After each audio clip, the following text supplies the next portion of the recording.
Alors, merci tout le monde. C'est une belle journée. On va avoir vraiment une belle journée pour nos 3 événements. Nous sommes ici dans le Germain. On peut dire qu'il a parlé de partenariat, M. Eck, mais effectivement, c'est une bonne entente. On travaille ensemble et c'est un des bons collaborateurs du Musée d'art contemporain. M. Derouin, distingués invités, c'est un plaisir de vous accueillir ce matin pour cette journée d'activité célébrant le 25e anniversaire du largage de 19 000 statuettes au fond du fleuve Saint-Laurent. Nous sommes ici au Germain car c'est l'occasion de souligner 10 ans. Ça fait 10 ans l'œuvre du phare qui a été inaugurée en 2009 lors du Symposium international d'art contemporain de Baie-Saint-Paul afin de rendre hommage au Cirque du Soleil. Je tiens d'ailleurs à remercier les généreux donateurs qui ont permis l'installation de cette œuvre d'art. Certains d'entre eux sont ici présents aujourd'hui. Merci à Hélène Dufresne, Raymond Brodeur, Hélène Cassavant, conjointe de Marc Lucier, ainsi que Mme Carole Rassette. On va les applaudir. Merci. C'est grâce à vous. Votre générosité permet d'enjoliver plus encore ce véritable écrin d'art public qu'est la ville de Baie-Saint-Paul. C'est une phrase magnifique qui a été écrite avec une plume magnifique. J'en suis fier de celle-là. Je vous invite encore une fois à participer aux activités qui découleront toute la journée autour de l'œuvre de René Derouin. Tout d'abord, suite aux présentations de ce matin, nous vous proposons une visite guidée par René Derouin de l'œuvre phare, située ici même en arrière, M. Eck l'a bien mentionné, à proximité de la gare de train. On avait parlé de pluie, je pense qu'on va être épargné ce matin, alors on est chanceux, on va pouvoir participer et échanger avec M. Derouin. Ça va être un réel plaisir pour moi, j'espère, comme vous, tout comme vous, pour vous autres aujourd'hui.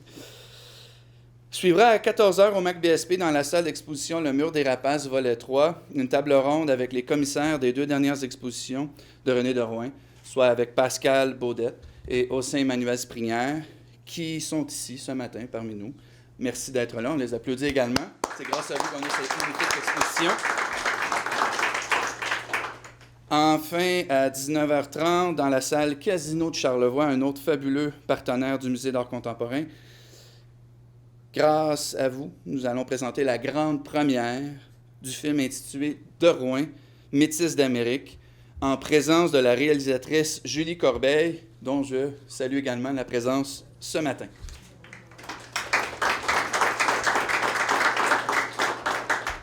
Je tiens à vous remercier d'être ici aujourd'hui. Je vous souhaite une très belle journée et je vous invite à accueillir Mme Hélène Dufresne. Une autre belle phrase. Sans qui la mise en valeur de la sculpture Le Phare à Baie-Saint-Paul n'eût été impossible. Merci. Merci beaucoup. Bonjour, alors, en ce matin frileux, début d'automne, je vous souhaite la bienvenue au nom du groupe Germain. Mon nom est Thierry Eck, je suis le directeur général de l'Hôtel Germain.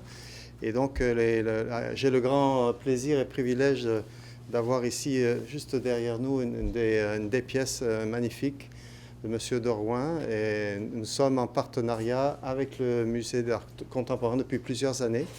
Et comme vous le savez, le groupe Germain a un grand intérêt de promouvoir l'art, la culture, entre autres. Et donc, nous sommes fidèles partenaires avec le musée et dans la communauté, le plaisir de pouvoir accueillir ce genre d'hommage. Donc, je vous souhaite la bienvenue. Et puis, au nom de toute l'équipe de l'Hôtel Germain, écoutez, je vous souhaite de passer une excellente journée dans cette belle occasion. Alors, merci, M. Derouin.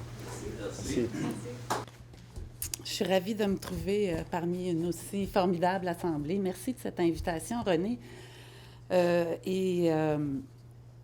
vais vous expliquer, en fait, puisque René va faire l'interprétation de l'œuvre lui-même, un peu comment c'est arrivé, cette aventure-là. En 2009, la ville de Baie-Saint-Paul m'a approché pour me demander de présider des festivités qui entoureraient le 25e anniversaire du cirque. On a appelé ça l'éveil d'un géant. Et avec les organisations communautaires et culturelles à Baie-Saint-Paul, monter un programme d'activité. Puis quand c'est arrivé avec le musée de regarder ce qu'on pouvait faire, on a eu cette idée avec l'aide de Martin Bundock, qui était à ce moment-là au Cirque du Soleil, de faire appel à René Derouin pour créer une œuvre éphémère qui était installée pendant la durée du symposium sur la plage à Baie-Saint-Paul, tout près de la plage, dans un lieu emblématique qui est fréquemment visité, surtout pendant l'été, par la population en général et les visiteurs.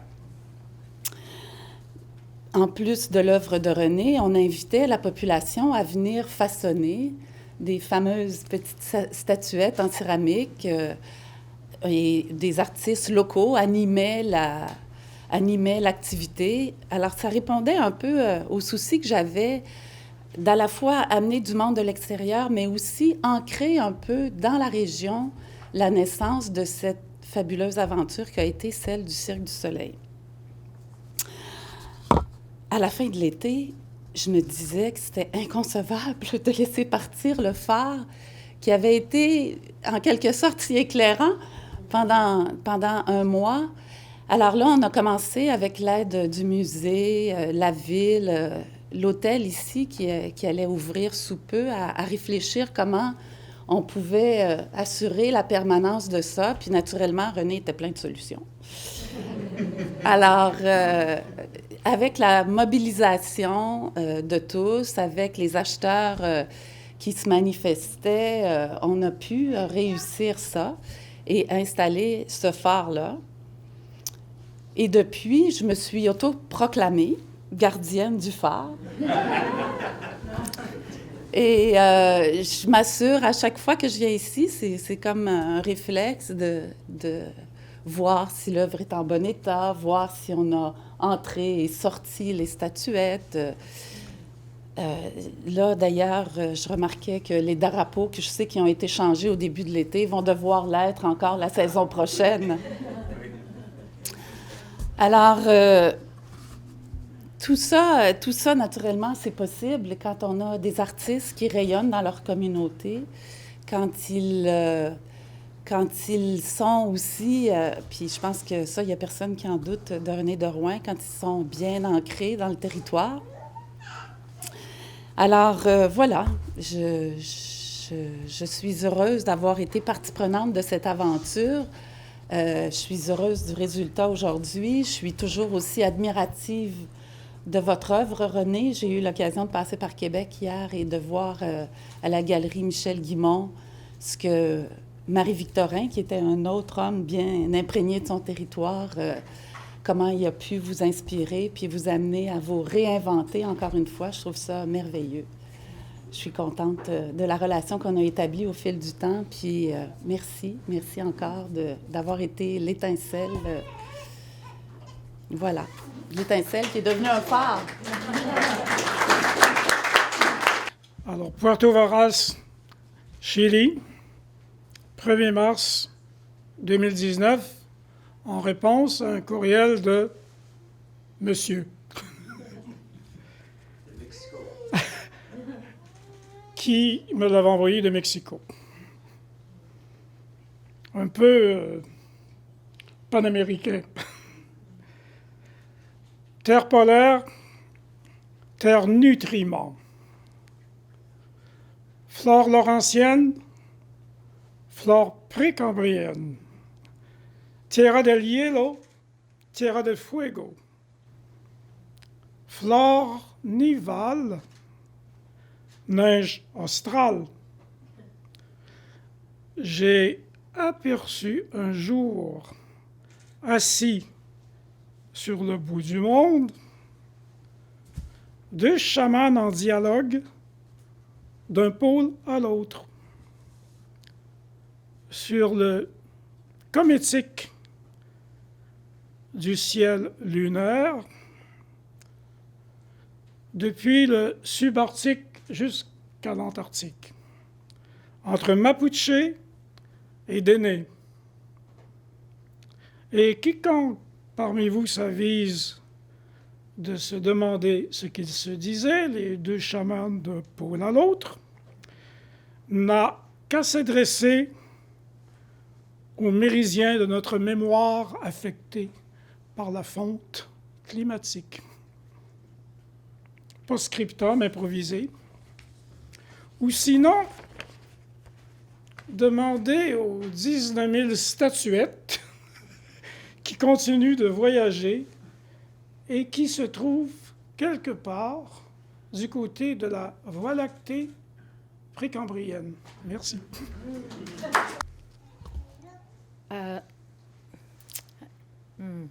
Je vais appeler les esprits de Gaston. Hey, hey, hey, yeah, yeah, yeah. Way, oh, way, oh, wow, wow, why. Way, yeah. Hey, hey, hey, yeah, yeah. Way, oh, way, oh, way. Hey, yeah.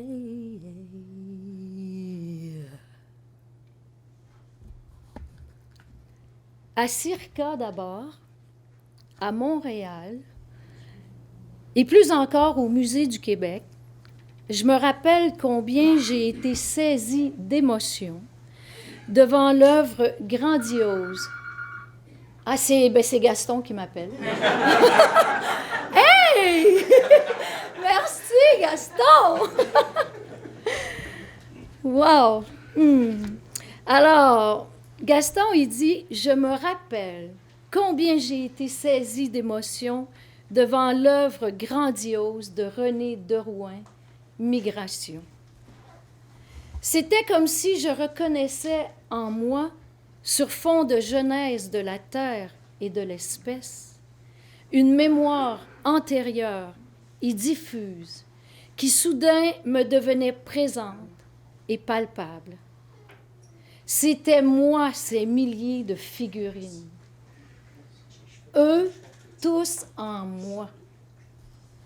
J'éprouvais la sensation charnelle de revivre l'existence de ces hommes, de ces femmes qui, à quelques-uns ou par groupe, se sont avancés au cours des 1000 millénaires dans l'inconnu, les ténèbres et la lumière, l'émerveillement et les terreurs, la violence et les souffrances, donnant lieu à des mémoires particulières, collectives et individuelles, issues des dieux et des mythes, des langues, des cultures, des territoires. Et moi aussi, j'ai vu. Nous étions des leurs et nous avancions parmi les hordes de migrants, la nuque ployée sous la détermination et les réminiscences, tête et orbite saillant de la même boue, fugitifs passeurs dans la séculaire traversée vers on ne savait encore, René, quel fleuve d'oubli. Sur le coup de la nouvelle du largage des 19 000 pièces céramiques de l'œuvre Migration au-dessus du Saint-Laurent, j'ai été un instant déroutée. Puis, en regardant la photo dans le journal, ce geste a pris une signification qui rejoint les enjeux de la mémoire et de l'oubli, de l'histoire et de l'avenir. C'était le geste du semeur, l'ensemencement du fleuve par lequel la migration est arrivée ici. Je le sais, aucun musée n'est assez vaste pour contenir la mémoire de ce qui s'était transmis d'eux à nous depuis l'immémoriale origine. Terme du voyage dans l'eau d'une autre naissance. Aussi, la perte de l'œuvre dans son intégralité s'inverse-t-elle pour nous, les gardiens des figurines rescapées, en signe de suite et de passage. Alors, Gaston, merci pour ce texte magnifique de l'œuvre de Alors, nous sommes maintenant rendus au moment tant attendu. Vous allez encore la chance de rencontrer, discuter avec M. René Derouin. C'est un plaisir. C'est mon ami et j'espère qu'on va en apprendre davantage. Merci, Martin. Merci.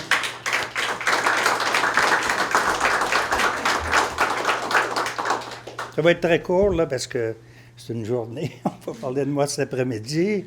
Le film, ce soir, là, on va être saturé. Là. Si vous venez voir mon exposition à Québec demain, là, moi, je pense que je ne serai pas là. Je vais disparaître. Alors, merci beaucoup à tous mes amis qui sont ici. Là. Beaucoup d'amis qui viennent à Baie-Saint-Paul. Et Baie-Saint-Paul, c'est magnifique, mais c'est loin quand vous habitez dans les Laurentides. Hein? C'est 12 heures d'auto. Là. Alors, j'ai un chauffeur. Merci à Hélène Dufresne, parce que je me souviens du téléphone qu'elle m'avait fait. Puis j'avais dit, Hélène, je suis très occupé, sans prétention. C'est une période, j'étais tellement occupé, j'ai dit, Hélène, je ne peux pas accepter ce projet-là. Puis il y avait un court laps de temps, et ça sera une autre fois. Alors je me couche, puis moi, je vous annonce que je travaille de nuit. C'est pas ça que je travaille tant que ça. Je trouve la solution la nuit. Le matin, je me lève et j'ai vu le faire. J'appelle Hélène, j'ai dit, c'est OK, je vais le réaliser. Elle dit, qu'est-ce qui est arrivé? J'ai dit, j'ai vu le faire. Ça va être un mât avec le drapeau du cercle, les 25 cerceaux pour les 25 années, les haubans qui reproduisent la tente du cycle du soleil, la place circulaire, qui est la place symbolique du cercle. Et à l'intérieur, là, je me suis impliqué. On va mettre 300 statuettes de céramique, symbole du largage au fleuve. Alors, je trouvais que je rejoignais deux grandes idées, le chapiteau, le territoire, le cycle du soleil, le largage, puis l'importance du fleuve, sachant que le cycle du soleil est parti d'ici, là. Alors, mais je vais vous raconter une anecdote sur l'importance du cercle dans ma vie. Parce que beaucoup de gens me demandent comment je suis devenu un artiste. Alors, c'est qu'à l'âge de 10 ans, en 1946, j'habite la Longue-Pointe, le long du fleuve. Et une année après la guerre est terminée en 1945, le cycle Barnum-Bailey se présente à la Longue-Pointe pour s'installer. Pour moi, qui va à l'école primaire, je fais l'école buissonnière avec un de mes amis, puis je vais travailler avec eux. Puis c'était dit à l'époque, nos parents nous disaient « Approchez pas le cirque, ils volent les enfants. » Je ne sais pas si vous vous souvenez de ça. Ils partent avec les enfants. Alors, toute la journée, j'ai travaillé avec les gens du cirque. Et le soir, ils m'ont donné 2 billets pour la grande ouverture du cirque du Barnum-Bailey. Et j'ai eu vraiment un choc. Probablement, j'aimais beaucoup l'esprit de la communauté du cirque, le montage, les animaux, tout cette... J'ai dit, moi, je veux partir avec eux. Ma vie, ça sera... je serai un nomade pour voyager avec les gens du cirque. C'est très sérieux, je sens que c'est la création du dépassement. Alors, je reviens chez moi, j'habite sur le bord du fleuve, je mets un fil d'acier entre 2 poteaux et je me mets à marcher sur le fil. Enfin, j'ai pratiqué ça avec une grande perche. Et j'ai mon frère Robert, qui est un peu plus jeune que moi, et j'ai vu au cercle quelqu'un qui monte en haut d'un grand chapiteau d'aluminium. Il y a une plateforme en haut, il monte, et rendu en haut, il s'attache le pied droit et il se met à l'horizontale, comme ça. Je dis, je suis capable de faire ça. Alors, je monte en haut du poteau, puis je m'attache avec ma ceinture. Puis là, j'ai dit à Robert, va chercher maman. Là, ma mère, elle sort sur la galerie, c'est pas dit, « Ah, tu vas me faire mourir! » Alors, je vous dis, peut-être pour la première fois, pourquoi je suis devenu un artiste, parce que je trouvais que les gens du cercle, c'est des gens du dépassement, de la performance et du rapport au public. Moi, je suis un artiste un peu en marge.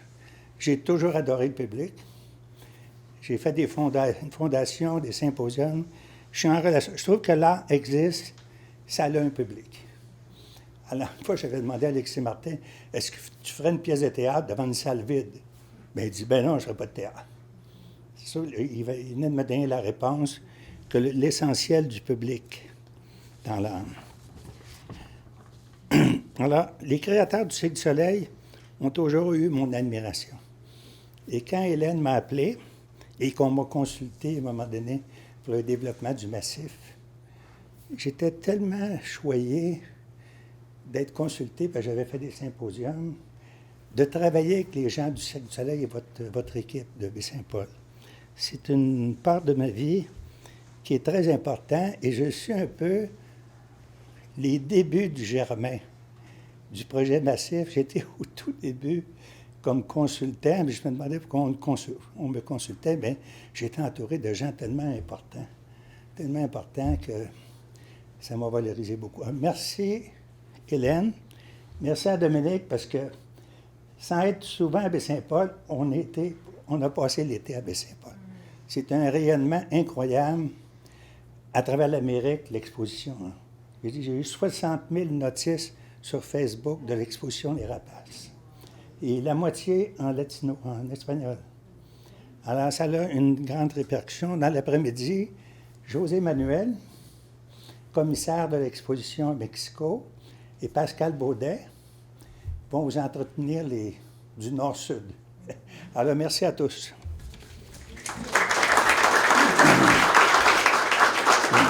Comme Hélène le disait, Hélène Dufresne, il était sur le bord du fleuve, il était de bois, c'était éphémère. Alors, quand on l'a réinstallé ici, grâce à Raymond Bradard, qui était très ingénieux, on a refait tout le territoire. J'aime beaucoup parce que c'est éclairé le soir par en dessous. C'est le territoire avec toutes les tourbières du Nord, les tourbières réticulées de la région de la baie James. Alors, les 25 anneaux, c'est les 25 ans du Cirque du Soleil et ça fait le chapiteau et ça fait la plaque de jeu. Ce que j'avais dit, puis Hélène est ici, on va l'entendre dans mon projet. Vous savez que les pièces de céramique, ça ne survit pas l'hiver. Parce que ça pourrait survivre s'il n'y a pas d'eau qui rentre. Mais aussitôt que l'eau rentre dans un interstice de céramique, l'eau en gelant, la pièce éclate. Moi, j'avais dit, il y aura un rituel derrière ça.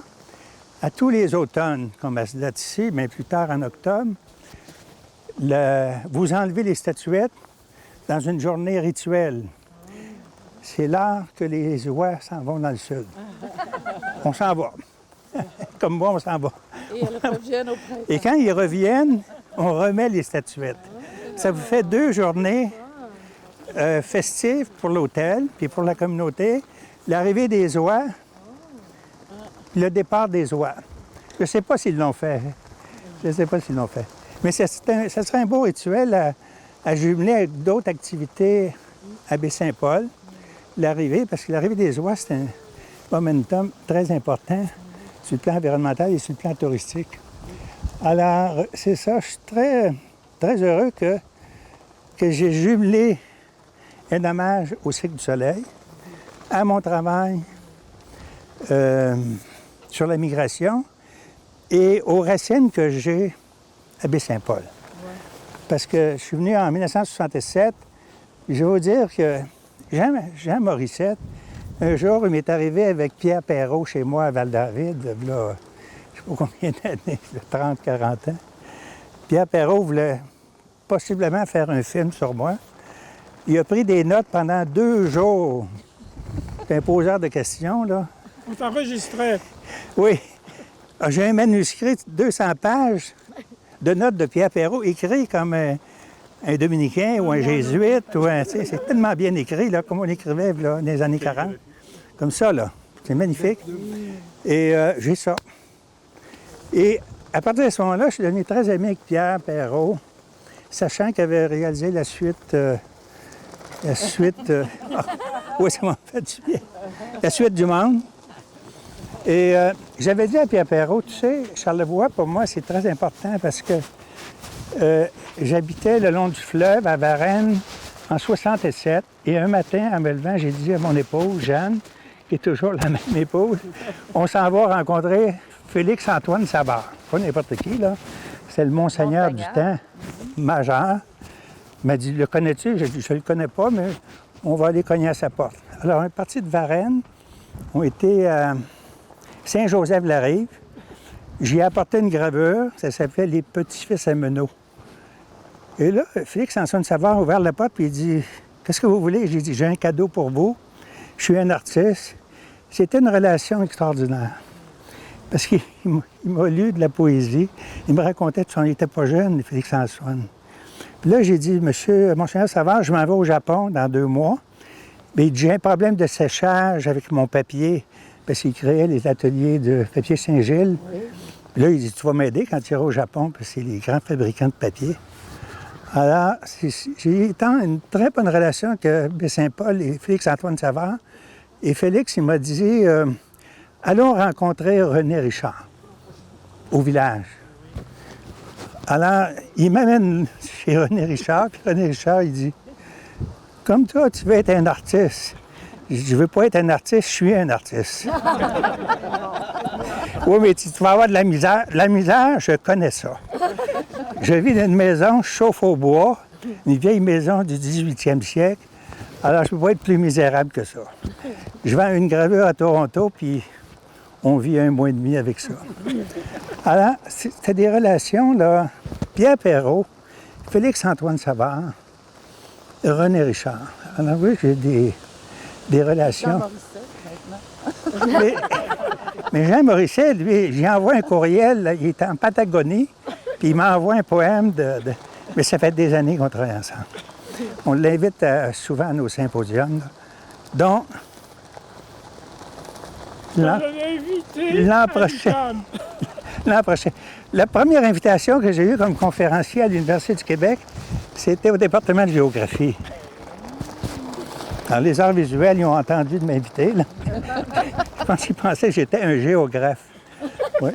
Alors, si vous avez des questions, là, je trouve ça une belle réalisation. Puis je veux remercier Raymond Brodeur et les donateurs. Puis j'ai dit au téléphone cette semaine l'importance des donateurs. L'importance des donateurs. Pour un musée, puis pour la survivance, le patrimoine des œuvres.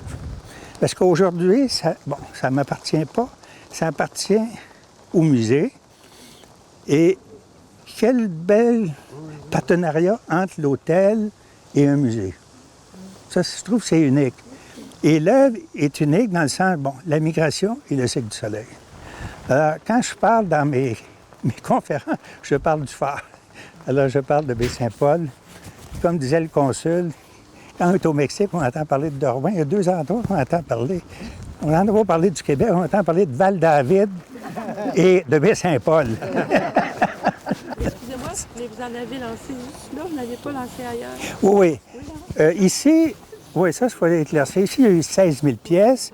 Il y a 3 000 pièces qui sont parties de l'île Sainte-Hélène à Montréal, la Longue-Pointe, où j'ai habité, où j'ai été élevé, à l'Aubinière, à Québec, à l'île d'Orléans, à tous les endroits, à Rimouski, tous les endroits où ont vécu mes ancêtres. Il y a une carte qui dit « Mes ancêtres ont vécu là, là ». C'est comme un retour sur la ligne migratoire de la migration de ma famille.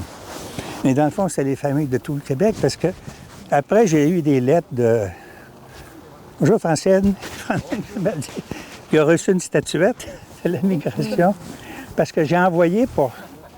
C'était tellement organisé, cette chose-là, là, que j'ai envoyé 250 statuettes à 250 personnalités à travers l'Amérique. Avec des beaux textes. Avec un texte disant « Vous êtes porteur d'un migrant », puis la photo du largage. Et ces gens-là m'ont écrit. Bon, je vous dirais, il y a une lettre de Pierre Bourgault, Gaston Miron, que Chloé a lu tantôt. C'est un magnifique texte de Miron, L'ensemencement. Denis Arcand, Dany Laferrière, toutes sortes de monde, Lucien Bouchard, ils ont écrit en disant on est porteur d'un migrant, mais c'est toutes des belles lettres. Puis je me suis rendu compte, je veux parler de Denis Arcand. Denis Arcand, il dit ça me touche tellement, je suis un fils de pilote. Mes frères sont des pilotes, on a été élevés sur le bord du fleuve. Tu viens de toucher à quelque chose de ma mémoire profonde. Alors, je trouvais que mon projet rejoignait la mémoire des autres.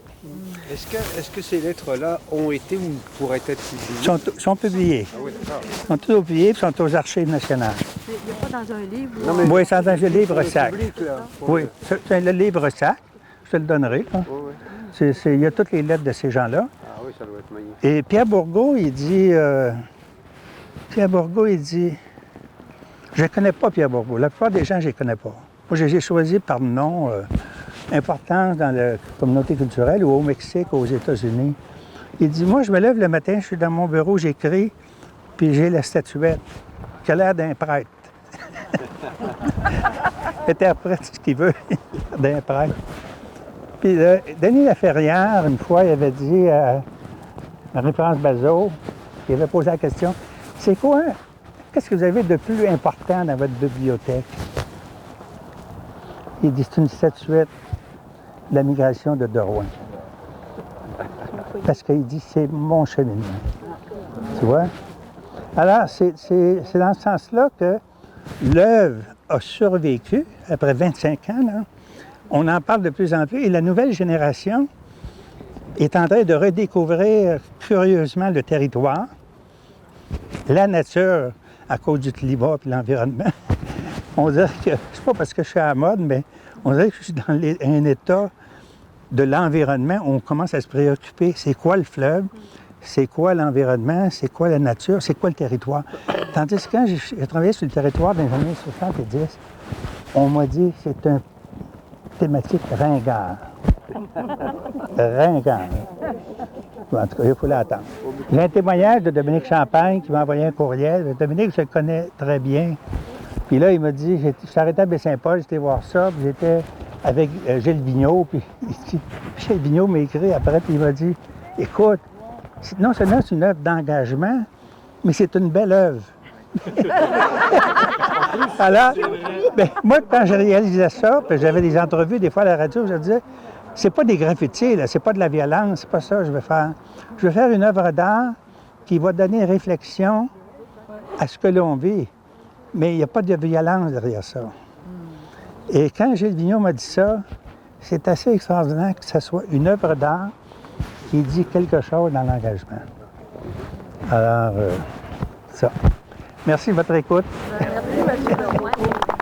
Vous savez ce qu'il disait sur les enfants? Vous savez l'œuvre qu'on a. Alors, M. Drouin, bonjour. Bonjour. On célèbre ici les 25 ans du largage C'est des ça. statuettes. Alors, ça avait eu lieu en juin 1994. Alors, ça fait 25 ans, 2019. 25 ans déjà. Oui. Comment on se sent depuis ce temps-là de voir ça? Bien, je trouve que c'est un largage, on pourrait penser que c'est une disparition, oui, mais c'est un fonds, FONDS, c'est un dépôt qu'on laisse en mémoire comme des archives. On ne va pas consulter ça tout le temps, mais on sait que c'est là. C'est pas une destruction, c'est pas négatif, c'est quelque chose qui...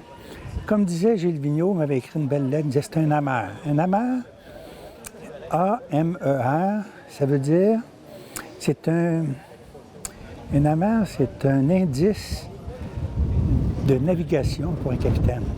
On dit qu'il y a un amer. Là.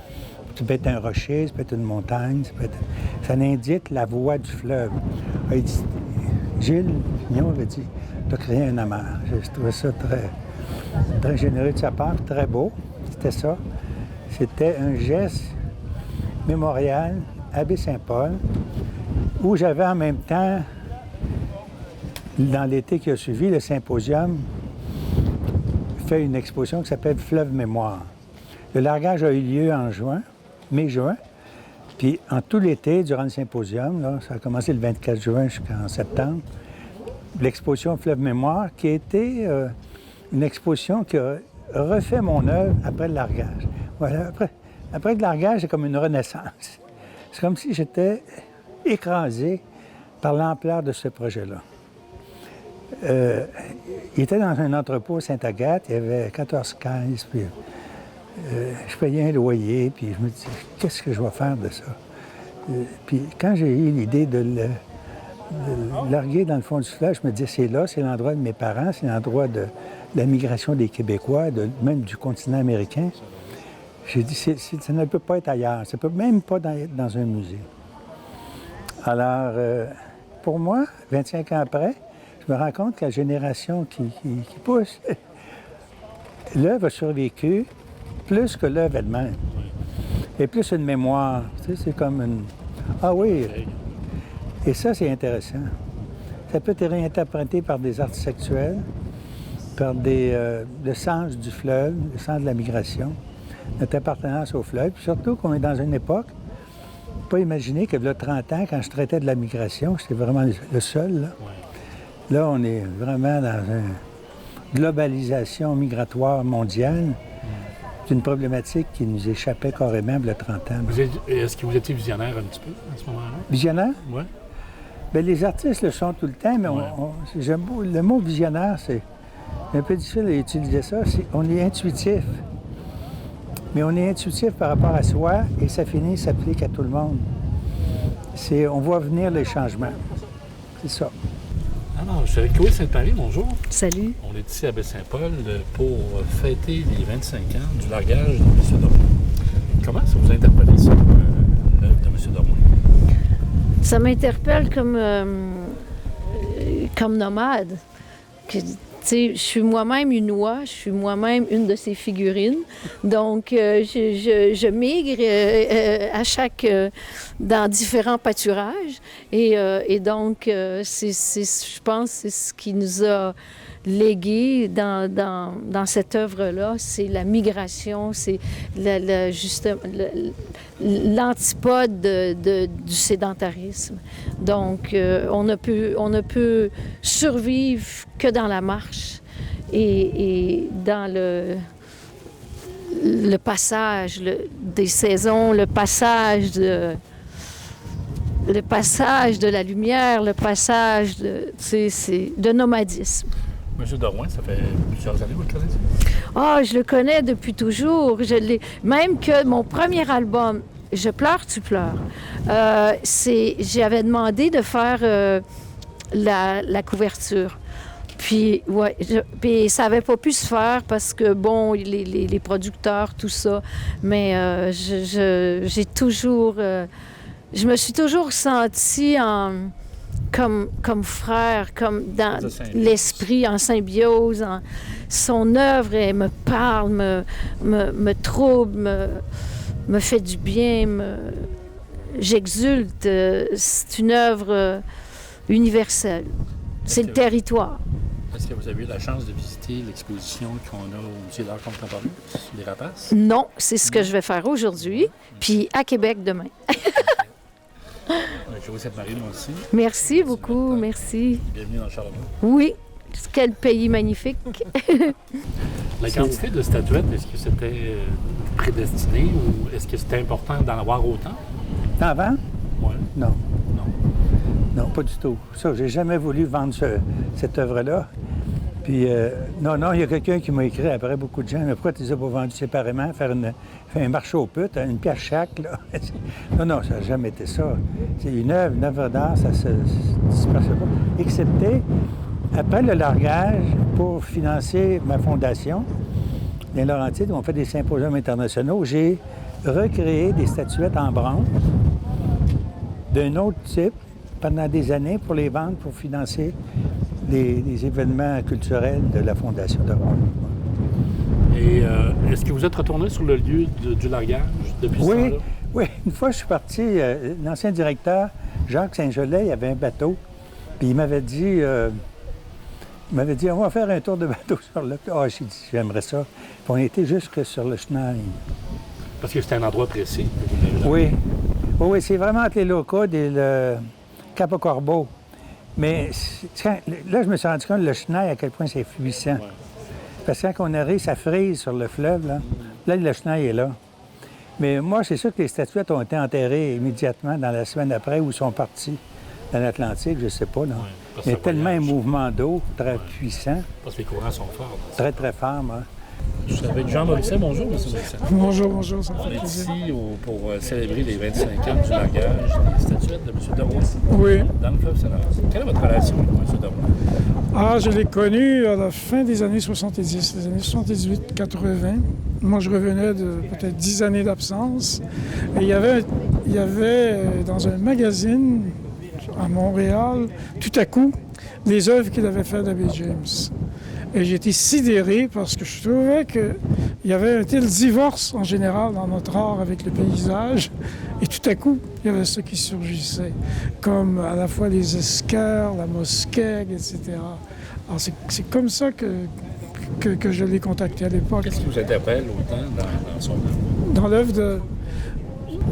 C'est quelqu'un qui a eu un dialogue avec la terre, avec la forêt, avec les eaux, etc. À l'époque, je ne savais pas qu'il venait de Varennes, mais on sentait quelque chose. Et ça, moi, j'arrivais, j'étais tout jeune professeur à l'UQAM, et je l'ai invité pour les étudiants de géographie. Et il venait comme ça, il gagnait, je pense, ça lui donnait 60 $. Puis il venait, puis ça lui coûtait en dépenses à peu près ce prix-là. Et en même temps, à l'époque du premier référendum, c'était la langue, c'était beaucoup la langue, la relation avec la France, etc.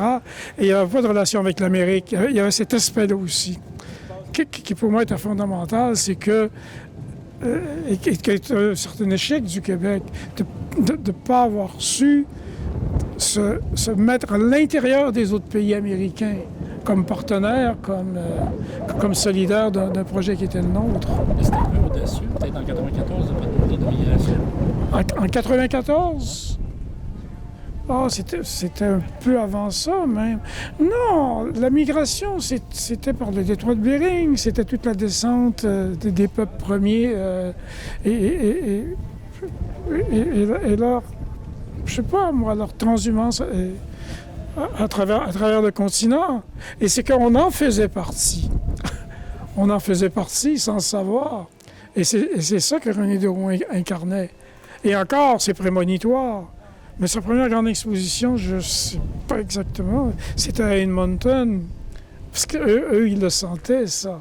Surtout que les Anglo, à l'époque, voulaient se faire une identité essentiellement à partir de l'espace pour se dédouaner du Québec.